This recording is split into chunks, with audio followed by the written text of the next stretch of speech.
اعوذ باللہ من الشیطان اللعین الرجیم، بسم اللہ الرحمن الرحیم۔ اللہم صلی علی محمد و آل محمد۔ وظائف کی دنیا میں جب چاروں طرف سے ایک وظائف کی بارش ہے، اب جب سوشل میڈیا پر آ جاتے ہیں تو فوری طور پر آپ کے سامنے بے حساب وظائف یکے بعد دیگرے آنا شروع ہو جاتے ہیں، اور سمجھ نہیں آتا کہ انسان کون سا وظیفہ کرے اور کون سا وظیفہ نہ کرے۔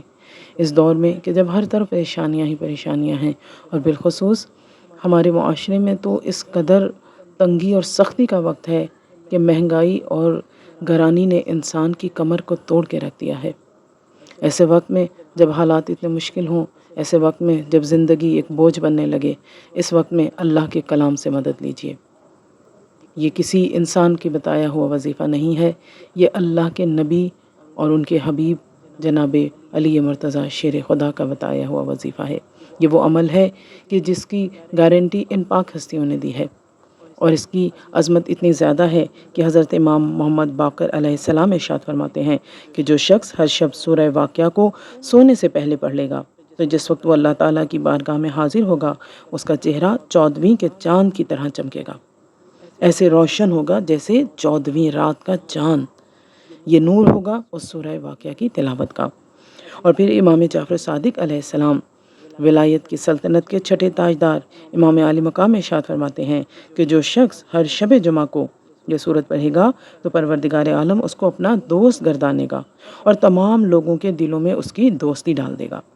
وہ فقیری نہیں دیکھے گا، وہ جہاں جائے گا لوگ اسے محبت کریں گے، لوگ اس کا استقبال کریں گے، لوگ خوش دلی سے اسے خوش آمدید کہیں گے۔ وہ جہاں جائے گا وہ لوگوں کی آنکھوں کا تارا بن جائے گا، وہ ہر دل عزیز بن جائے گا، معاشرے میں لوگ اسے مقام اور مرتبہ عطا کریں گے۔ اور صرف یہ نہیں بلکہ ارشاد فرمایا کہ جو سورہ واقعہ پڑھنے والا ہے وہ ہرگز فقیری کو نہیں دیکھے گا، وہ ہرگز محتاج نہیں ہوگا۔ اور یہی وجہ ہے کہ جس وقت جناب عبداللہ ابن مسعود صحابی رسول کے پاس خلیفہ وقت آئے تو انہوں نے کہا کہ اے عبداللہ، اگر آپ کہیں تو آپ کے لیے میں کچھ کروں؟ انہوں نے کہا مجھے ضرورت نہیں ہے۔ کہا آپ کی بیٹیوں کے لیے میں بیت المال سے کچھ کروں؟ کہا انہیں بھی ضرورت نہیں ہے۔ کہا ایسا کیا ہے آپ کے پاس؟ فرمایا میرے پاس میرے مولا مشکل کشا شیر خدا امیر المومنین کا دیا ہوا وہ نسخہ ہے، میرے پاس کلام خدا کی وہ برکت ہے۔ میں نے خود بھی زندگی بھر سورہ واقعہ کو پڑھا اور اپنی بیٹیوں کو بھی سورہ واقعہ کی تعلیم دے کر جا رہا ہوں۔ یعنی یہ ایسا سورہ ہے کہ جس کی اوتھینٹسٹی میں کوئی شک و شبہ کی گنجائش ہی نہیں ہے کہ اس سورہ کی برکت سے اللہ کسی کا محتاج نہیں ہونے دیتا۔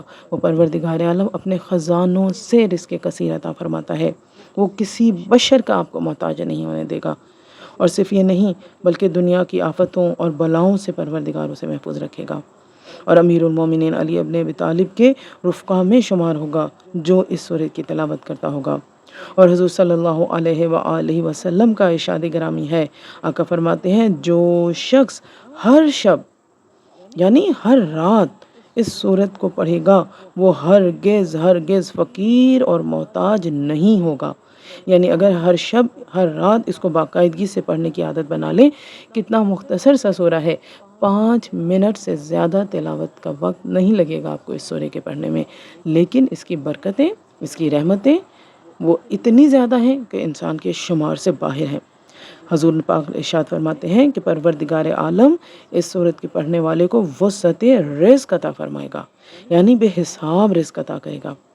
اور خاص طور پر علماء کرام نے یہ ریکمنڈ کیا ہے کہ اس سورت کے پڑھنے سے پہلے، شروع کرنے سے پہلے جو شخص یہ دعا پڑھے تو یہ بالکل اسی طرح سے ہے کہ جو کہتے ہیں نا سونے پہ سہاگا والی بات ہو جاتی ہے، یہ بالکل یہ دعا جو ہے اس کی قبولیت کے لیے بہترین تاثیر رکھتی ہے۔ اور وہ دعا کیا ہے؟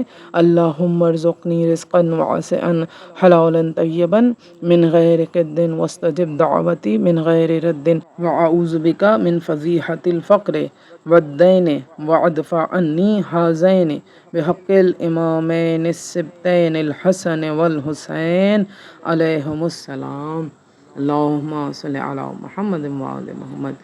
میری دعا ہے کہ پروردگار عالم بحق محمد وآل محمد ہم سب کی تنگ دستی، محتاجی اور فقر فاقہ کو دور کرے اور ہم سب کو اپنے خزانوں سے رزق کثیر عطا کرے۔ آمین یا رب العالمین۔